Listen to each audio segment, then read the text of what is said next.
agama Islam justru dari tokoh sufi. Ya, kita tidak usah bermain spekulasi, kita hanya bermain fakta dan data. Salahuddin Al-Ayyubi berguru kepada seorang sufi, murid terbaik dari Imam Abdul Qadir Jilani yang kita sebut tadi. Nama gurunya adalah Qutaib Alban, yang hadir di saat semua ulama-ulama besar mengakui beliau adalah Sultanul Aulia, pimpinan rajanya para wali-wali. Hanya orang-orang yang tidak mengerti dan hatinya bermasalah yang mempermasalahkan Syekh Abdul Qadir Jilani. Jadi betulkah Salahuddin Al-Ayyubi Muhammad Al-Fatih seorang sufi? Yang pasti mereka murid sufi. Kalau murid sufi, ya sufi. Dan lebih pasti lagi, Salahuddin Al-Ayyubi adalah Asy'ari, sedangkan Al-Fatih Asy'ari Maturidi. Ya. Siapakah guru Muhammad Al-Fatih? Syekh, ya, namanya Syamsuddin.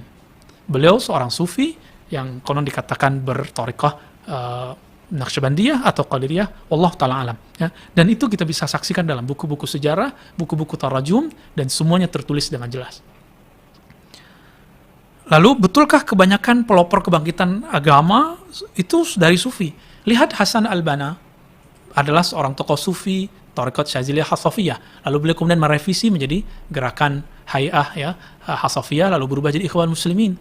Coba lihat pendiri Jamaah Tabligh Maulana Muhammad Ilyas, ya, Al-Kandahlawi, lalu penerusnya Muhammad Yusuf, lalu Maulana Ilyas. Mereka muhaddis dan mursyid tarekat sufi. Mereka bertarekat Naqsyabandiyah, Qadiriyah, Khistiyah. Adakah yang mengingkari ini? Silahkan buka sejarahnya. Kalau tidak, mari kita ke Duaiban, kita ke Lahore, kita ke Nizamuddin, kita bisa lihat di sana, lihat sanad-sanadnya, silsilahnya, dan cara mereka mengaji. Semuanya terhubung ke sana. Siapa lagi? Ya? Pakar hadis di abad 20, Syekh Yasin Al-Fadani, beliau mengatakan kepada muridnya Amin Al-Harari, bukan Al-Harari yang pendiri kelompok Al-Ahbash, ya. Beliau mengatakan, aku mendapat ijazah tarekat 66 turuq, ya, turuqan. Aku mempunyai ijazah tarekat 66. Ya. Pendiri masyayikh Al-Azhar, semua mereka terhubung kepada ini, ya. Di Maroko, ya, ada Ahmad Siddiq Al-Ghumari, itu juga bertarekat, bahkan mendirikan tarekat baru, Ghumariyah, ya, cabang dari Syadziliyah. Di Indonesia, ini unik sekali.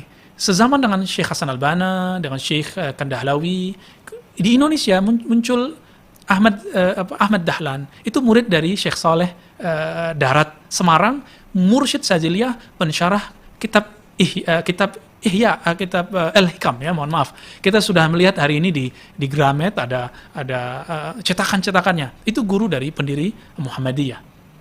Ya.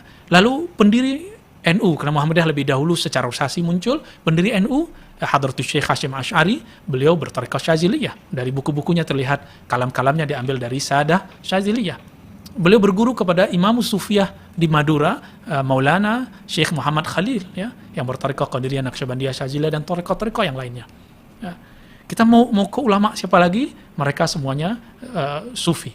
Pangeran Diponegoro, Abdul Somad Palembani, ya, Nuruddin Ar-Raniri, sampai kepada Yusuf Al-Makassari, semua pejuang-pejuang itu mereka sufi. Maka sahabat-sahabat yang melakukan Allah, kita tidak bisa terlepas dari sosok mereka.